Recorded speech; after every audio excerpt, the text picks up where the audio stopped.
Otro sábado más donde prácticamente no cabe un alfiler en esta mesa y tiene que ver con que los temas de la actualidad han sido muchos, muy nutridos, así que decidimos, claro, traer a todos los invitados que hicieron parte, claro, de lo que sucedió esta semana. Uno de los temas que no podemos obviar jamás, y recién lo hablamos con José Simonella, es la economía, ¿no? El día que digamos, bueno, empezamos a salir a flote, yo no sé si te vamos a necesitar tanto. Ojalá que llegue ese día. Ojalá que algún día nos inviten para dar buenas noticias. Exacto, ¿no? Bueno, igual de todas maneras bajó el dólar, ya me vas a contar si esto implica que bajan los alimentos y que todo empieza a acomodarse o no. Pero ya eso en un ratito, ¿sí? No? Bueno, acá está con nosotros también Lucas Cavallo, concejal de Juntos por Córdoba. Bueno, bienvenido. ¿Qué tema? Gracias, la basura Cruz. Hoy, tema, todos estos días, ¿no? Sí. Así que bueno, vamos a estar hablando a ver si se encuentra definitivamente una solución, sobre todo a partir de diciembre. Gracias.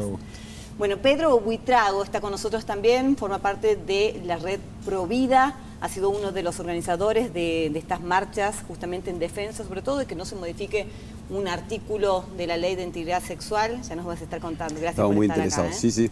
Bueno, muchas contento de gracias. estar. Martín Llerena también, concejal, y seguramente tendrá alguna posición distinta o no a la de Lucas, ya lo veremos, por fuerza de la gente. Vamos a hablar de la basura también. Distinta, Gracias por estar acá. Y bueno, nos hemos dado un lujo particular, tiene que ver con la invitación del padre Mariano Berlín, ya lo hemos tenido en alguna oportunidad también, pero lo que viene haciendo el padre, lo que viene haciendo Mariano hace muchos años ya, bueno, merece destacarse una vez más. Gracias por estar. No, al contrario, muchísimas gracias. Un nuevo logro, una nueva casa. Así es. ¿Sí? ¿De qué se trata?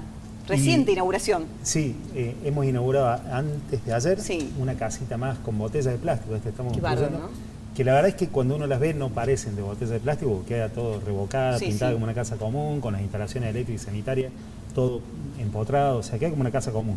Pero por dentro es de botellas de plástico, lo cual supone una cuestión ambiental interesantísima. Sí. Y por otro lado también una cuestión económica, digamos, mucho más barata y además térmica, no solo económica en la construcción, sino también en el mantenimiento, porque es muy térmica la casa, entonces en invierno se consume mucho menos energía eléctrica, mucho menos gas, bueno, tiene como muchas cosas lindas. ¿Han hecho un estudio previo en relación a ese tipo de ladrillos? Sí. ¿De dónde van a sacar las botellas, los plásticos que utilizan generalmente? Sí, en realidad, digamos, todos los estudios técnicos los ha hecho Lucas Recalde, que es quien en realidad ha desarrollado ese sistema. ¿No? Claro, es el que originalmente desarrolló el sistema y después nuestros chicos se fueron a vivir a la casa de él en Agua de Oro y ahí terminaron de ayudarle a construir la primera casa y a partir de ahí empezó como una sociedad, digamos, de amistad también muy linda que se viene desarrollando también a lo largo de este tipo de construcciones. Pero hay todo un montón de estudios técnicos, de ingeniería, de arquitectura, incluso hasta la huella de carbono se ha estudiado, consume el 50% de la huella de carbono que consume una casa tradicional. O sea, ambiental, o cuida el medio ambiente de un montón de lugares. Ecológica, ¿no? Entonces. Sí. Para nosotros la construcción con madera es muy extraña, o sea, en Córdoba particularmente y en gran parte de la Argentina no se usa, pero en Brasil se usa mucho y particularmente en Estados Unidos se usa muchísimo y en Estados Unidos todo lo que se hace se estudia, entonces hay muchísimos estudios de madera y esto, si bien el bloque es de plástico, todo el sistema de varillaje de madera que lleva alrededor es lo que le da la estructuralidad a la casa y eso está todo calculado con ingenieros, con fórmulas que están avaladas a nivel internacional. Una pregunta más y ya seguimos. ¿Qué pasa cuando se termina una de estas casas, no? Digo, ¿qué pasa entre los chicos a los cuales albergas? La verdad que felicidad por muchos motivos. En primer lugar, porque siempre termina algo y que quede lindo para nosotros, por lo menos. No sé si pero es lindo, fantástico, damos fe. La verdad que eso realmente a los chicos los llena de alegría, que además ha sido en muy poco tiempo, pero empezamos a construir el 13 de agosto y la terminamos el 15 de octubre. O sea, en 2 meses se construyó una casa completa de 110 metros cuadrados, con todo lo que necesita. Y por otro lado, la realidad es que para ellos supone un poquito más de comodidad, pero además supone la posibilidad de recibir a más chicos.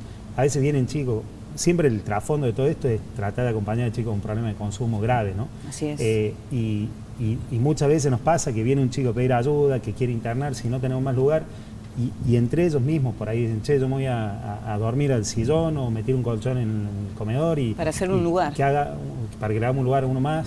Porque son sus amigos con los que han de consumir, los ven destruido y quieren hacer algo por eso. Bueno, tener una casa más supone que se oxigena un poquito todo, pero además que se puede recibir más chicos. Ahora, fíjense qué locura, ¿no? Porque estamos hablando del motus propio de una persona que pone a trabajar a un montón de otras, que logra salvar a muchas otras. y por otro lado, un gobierno que se ocupa más de la macroeconomía. Digo, esto de hablar de personas, de individualidades, de todo lo que logran, y un gobierno que a lo mejor con más herramientas no puede encauzar una situación como es la económica actual. Digamos, Argentina tiene un problema serio de eficiencia del gasto. Argentina tiene un gasto grande e ineficiente, ¿no? Argentina gasta, bueno, ahora un poquito menos, pero alrededor del 40 puntos del PBI. O sea, el 40% de lo que se produce en Argentina es el gasto público. Ese gasto público se incrementó, casi que se duplicó en los últimos años. Si vos agarrás en el 2004-2005, ese gasto público representaba 24% de lo que se producía.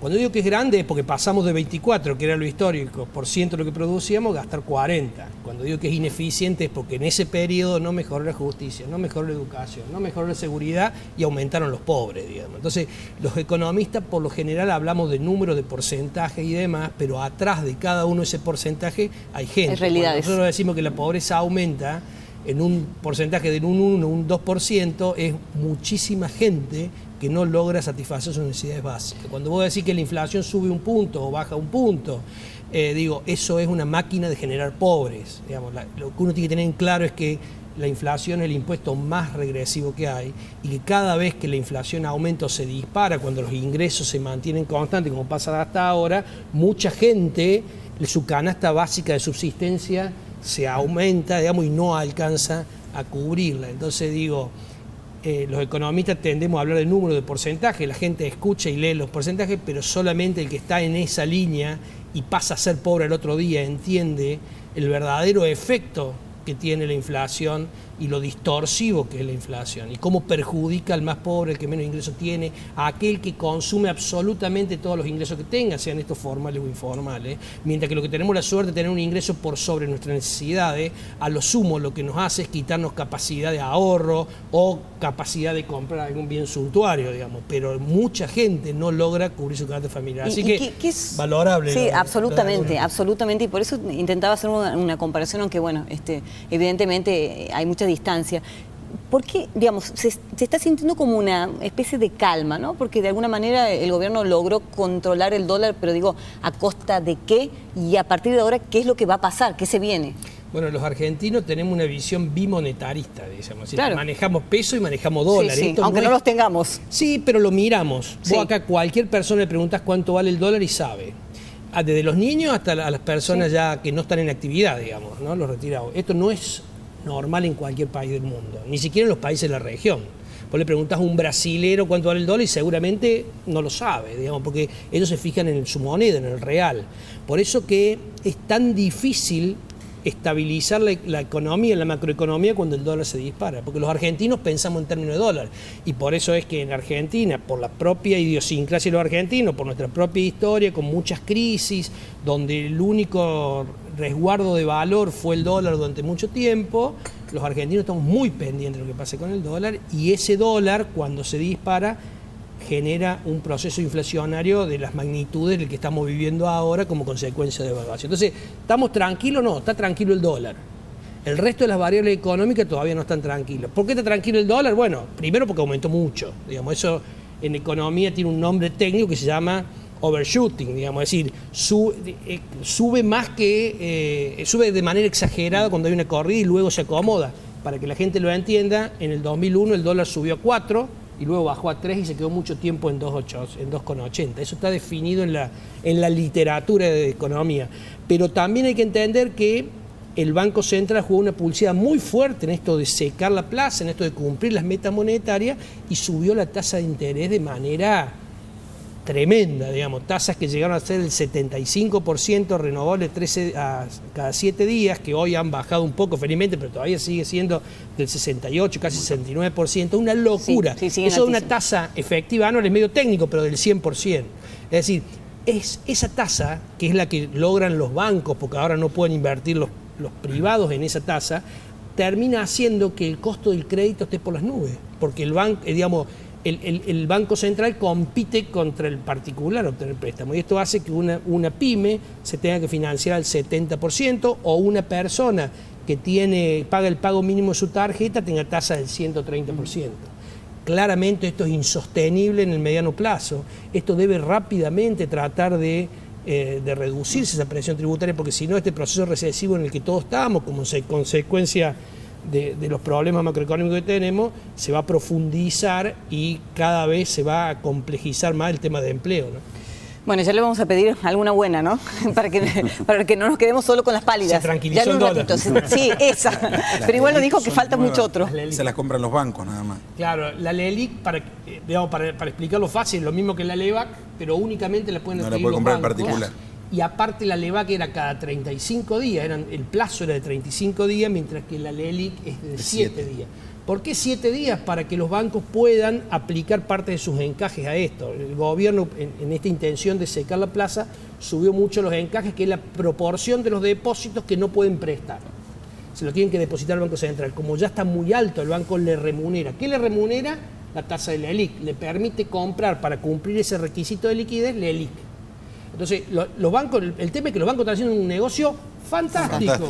Toman plazo fijo al 40 y pico, que la gente está contenta porque le pagan mucha tasa, se dan vuelta y cobran le ponen al central del 70. Claro. ¿Eso qué hace? Que le quite el incentivo al banco de buscar una pyme o un consumidor para que le den un préstamo.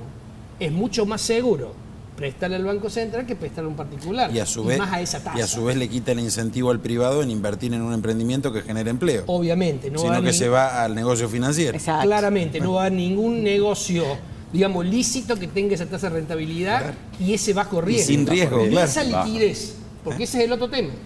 Esto tiene liquidez inmediata, digamos, ¿no? Digamos, Hay una emisión del Banco Central. Hay una emisión en el pago de ese interés del 70% del Banco Central. No, lo que hay ahí es, digamos, es inflación. Algunos economistas consideran que cuando vos pagás tanta tasa para retirar plata del mercado, lo que estás haciendo es estás postergando inflación, porque en algún momento la va a tener que devolver. Salvo que aumente mucho la demanda de dinero, pero es un tema muy técnico. Pero sí, claramente, igual de todas maneras, vieron cómo todos estamos aprendiendo de economía, ¿no? Monetaria, digamos, porque va a tener que pagar la LELIQ más interés el Banco Central. Eso es lo que se conoce como déficit cuasi fiscal. Claro. Es el interés que tiene que pagar el Banco Central para sacar plata del mercado, y ese interés cuasi fiscal, se acordarán, allá por la década del 80, le generó a Argentina mucho problema. Bueno, vamos a volver a la ciudad de Córdoba, ¿les parece? Sí, claro. A un tema que nos mantiene en vilo a todos, sobre todo porque hay un inconveniente con la basura que es real. El intendente que logre domar el tema, yo creo que pasa a la historia aquí en la ciudad de Córdoba, ¿no? Es un problema que tiene muchos años y no se termina de arreglar. Nosotros podemos hacer una medición y es uno de los principales reclamos, la basura, la falta de recolección. Falta poco, Cruz, creo yo. Mirá, lo cierto es que acá hay que reconocer que hace más de 20 años que no está regularizado el tema basura en la ciudad. El último contrato de concesión a una empresa serio, con reglas de juego claras, si no me equivoco, fue el de Ramón Bautista Mestre con Cliva. Después de ahí empezó el derrotero de la basura. Prórrogas, contratos precarios, empresas que se iban, que venían.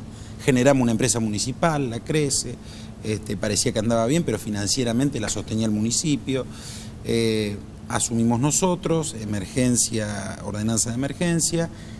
Queremos encarar los dos grandes temas que son el transporte y la basura. Yes. Vamos adelante con el transporte, en el 2012, en 2013 con la basura. Los factores macroeconómicos hacen que el contrato, los pliegos que nosotros habíamos generado, sean difíciles de negociar con quien tiene que prestar el servicio. No los podíamos pagar. A una inflación de 40 puntos anual, se complica ese pliego y se tiene que dejar desierto. Y se empieza a trabajar en otro, un poco más tranquilo.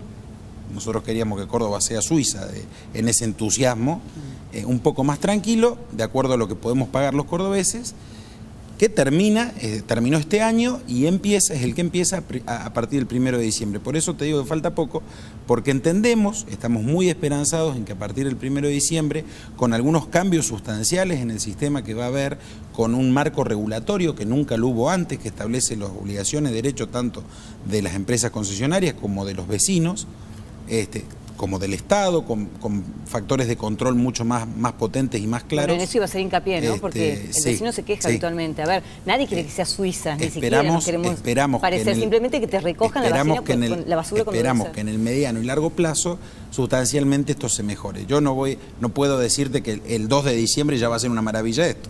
Es un proceso, pero sí que estamos encaminados a que ya a partir de mediados del año que viene empecemos a ver un servicio normalmente regularizado, con reglas de juego claras, con un marco regulatorio, pliegos, contratos, cosa que hace más de 20 años Córdoba no tiene. Lo mismo que nos pasaba en el transporte. Y estos problemas que estamos viviendo en estos últimos días, frutos de un poco el proceso de transición, pero el desmanejo fundamentalmente de una de las empresas que prestan el servicio, han generado estos problemas que para el día domingo están solucionados al 100%. Es la empresa que ganó también la licitación, digamos. No, en esa licitación esa empresa forma parte, es un accionista minoritario de otra, que es la que gana la licitación. No ganó la licitación. Es accionista minoritario de otra. Esa otra, que es Urbacer, que es española, que es una multinacional muy solvente y muy reconocida en el mundo, es la que tiene la responsabilidad, las cauciones prestadas para prestar el servicio. No la que está ahora con problemas. La que está ahora con problemas es un accionista más, como podría serlo cualquiera de los que estamos sentados acá. Bueno, ¿tiene esperanza menos Martín y yo. el concejal de que a partir del 1 de diciembre esto empiece a cambiar? A partir del 1 de diciembre va a haber un maquillaje por poco tiempo, con nuevos camiones que va a haber, pero esto vamos a ir con el espejo paralelo al transporte. 2014 empezó, todos colectivos nuevos, todo andaba bien, todas las frecuencias empezaban a tratar de ajustarse. 2 años después empezamos, ya no tenemos la frecuencia que teníamos al principio, se me está cayendo, ya no están los colectivos la cantidad que tenía que estar y cada vez estamos aumentando más el boleto y le prestamos menos servicio. ¿Y qué objetan? En la basura nosotros tenemos la misma objeción que tenemos, que en el pliego anterior, al 2013, ya se lo habíamos objetado por las condiciones que estaban pidiendo, que era impagable para esta ciudad.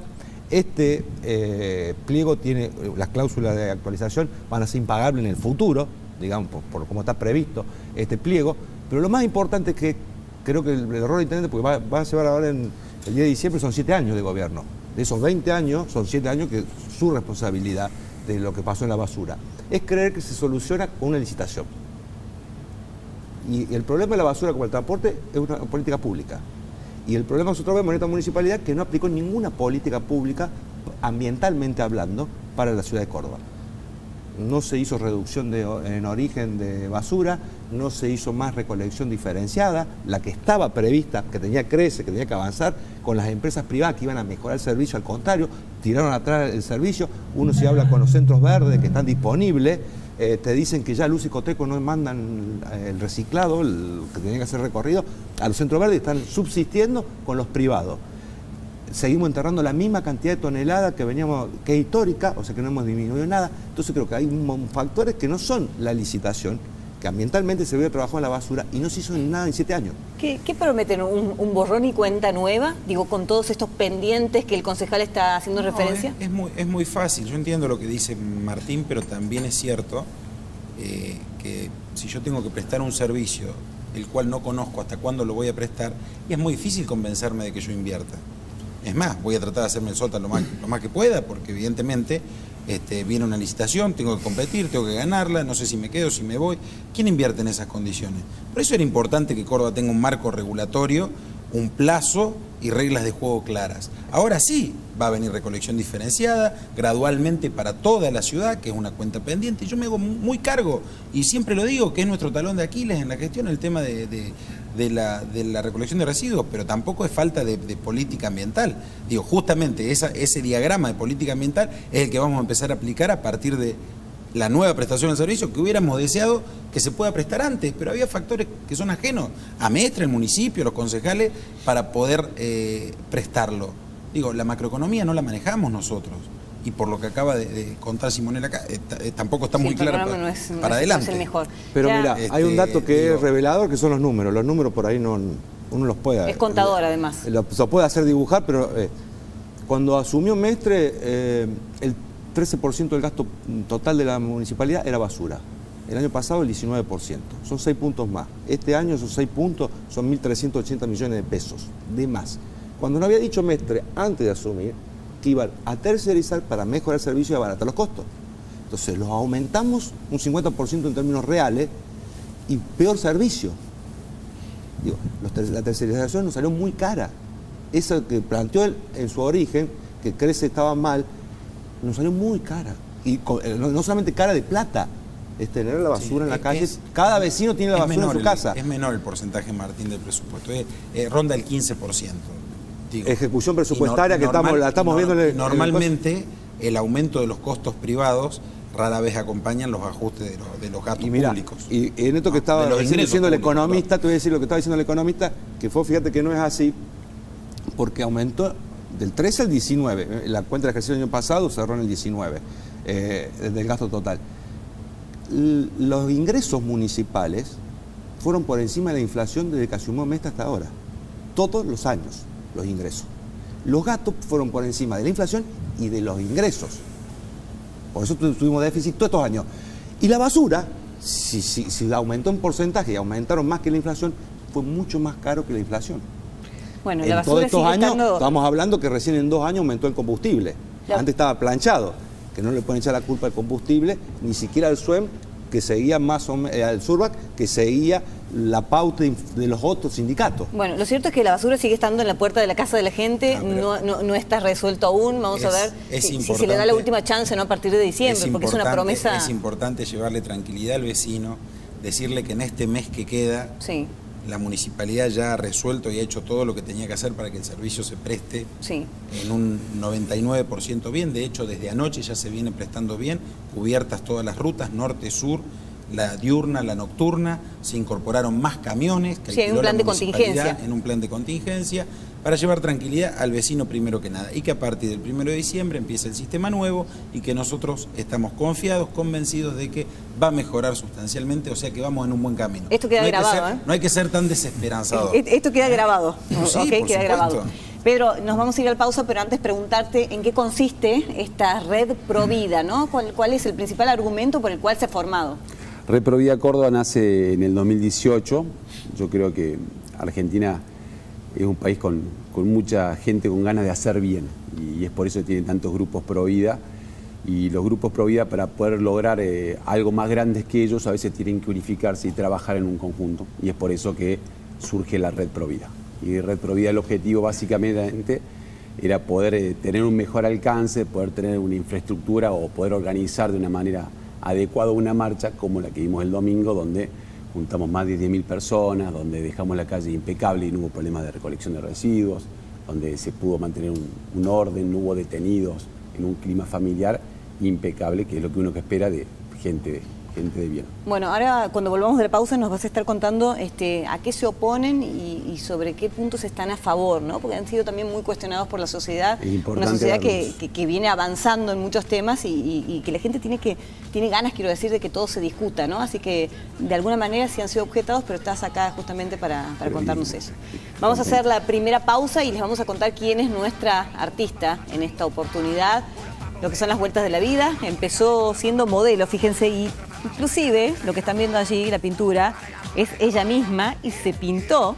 Hablamos de Alicia Escabino, nació en Córdoba en 1952, fue tapa de un suplemento del diario Córdoba de 1978. Ella decidió reflejarse, esta es otra de sus pinturas, llamada Ancenusa, está hecha en acrílico sobre tela. Bueno, ahí está, ha realizado exposiciones individuales en el Consejo de Ciencias Económicas de Córdoba, alumna del taller de figura humana en la Escuela Figueroa Alcorta de Córdoba y en esta oportunidad presentando entonces sus pinturas aquí en Semanario. Con ellas vamos a hacer la primera pausa, ya venimos.